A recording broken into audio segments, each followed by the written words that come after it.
What if one day you woke up and everything you relied on was gone? Imagine this.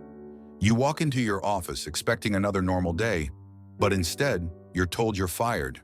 You check your phone, your bank account has been wiped clean. Your closest friend, the one you trusted the most, has betrayed you. The world you carefully built around you collapses in an instant.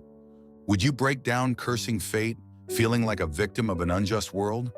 Or would you smile, take a deep breath, and say, "This is just another test. Let's see what I can do with it"? This is not just a dramatic thought experiment, it's real. People lose everything every day, but there's a difference between those who fall apart and those who rise even stronger. The secret? A mindset so powerful, so unshakable, that it made a slave more free than his masters and an emperor untouchable by power or fear. Today, I will show you how to become unshaken through the wisdom of two of the greatest Stoic thinkers, Epictetus, the philosopher who started as a slave, and Marcus Aurelius, the most powerful man in the world who remained humble in the face of absolute power. Let's begin. The first rule: control what you can, ignore the rest. Imagine you are on a sinking ship.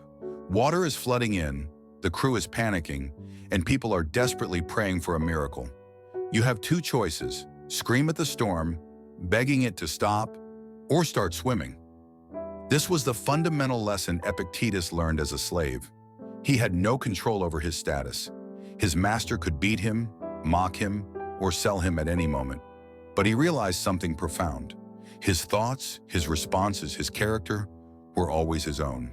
He said, "It's not what happens to you, but how you react to it that matters." Think about it. You can't control how people treat you. You can't control the economy. You can't control politics or the weather. But you can control how you interpret events, how you respond to setbacks, how much effort you put into the things that matter. This is why two people can face the same tragedy, yet one becomes bitter while the other becomes wiser. When life throws something unfair at you, ask yourself, is this within my control? If yes, act on it. If no, let it go. The strongest person is not the one who never falls, but the one who never lets their fall define them. Memento mori. Remember, you will die. Imagine you're standing on a battlefield, sword in hand. Across from you, an army is charging. Your heart is pounding. You have two choices: freeze in fear, thinking about what could go wrong, accept the possibility of death and fight with complete clarity. Marcus Aurelius, despite being the most powerful emperor in the world, thought about his death every single day. Why? Because fear of death is the root of all weakness. We hesitate because we think we have time. We put off dreams, we avoid risks, we let small problems consume us, because deep down, we believe we're immortal. But Marcus Aurelius wrote in Meditations, "You could leave life right now. Let that determine what you do and say and think." Think about that. Would you still hold on to grudges if you knew this was your last day? Would you waste time worrying about what others think? Would you delay your dreams thinking, "I'll do it later"? The truth is, your time is running out. Every second you are moving closer to the end, but instead of fearing it, embrace it. Live with the urgency of someone who understands that each moment is priceless. Because when you no longer fear death, you become unstoppable. What would you do differently if you truly understood that time is finite? If I asked you, how many years do you think you have left? You might throw out a number: 20 years, 30 years, maybe 50 if you're lucky. But here's a better question. How many more summers do you have? How many more sunsets will you watch? How many more times will you see your loved ones laugh? When you realize the number is smaller than you thought, life suddenly looks different. Would you spend one of your last summers drowning in worry? Would you waste your days scrolling mindlessly, lost in distractions? Marcus Aurelius knew that to truly live, we must not just know we are mortal, we must feel it deeply in our bones. So next time you catch yourself worrying about trivial things, remind yourself, you are going to die.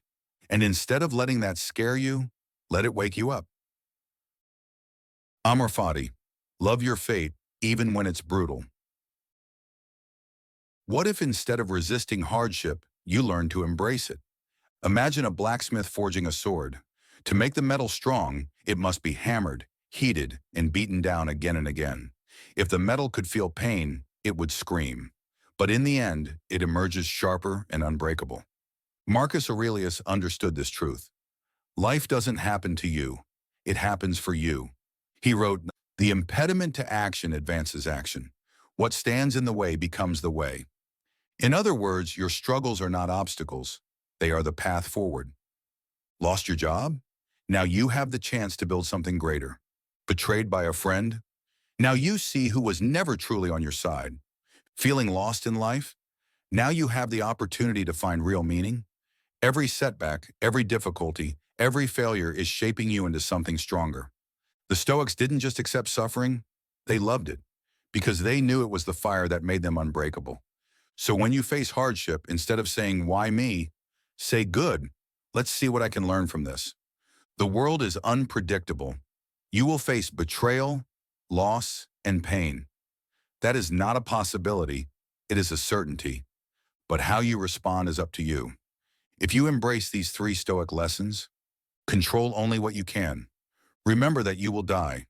Love your fate no matter how difficult it seems. Then no matter what happens, you will remain calm, unshaken, untouchable.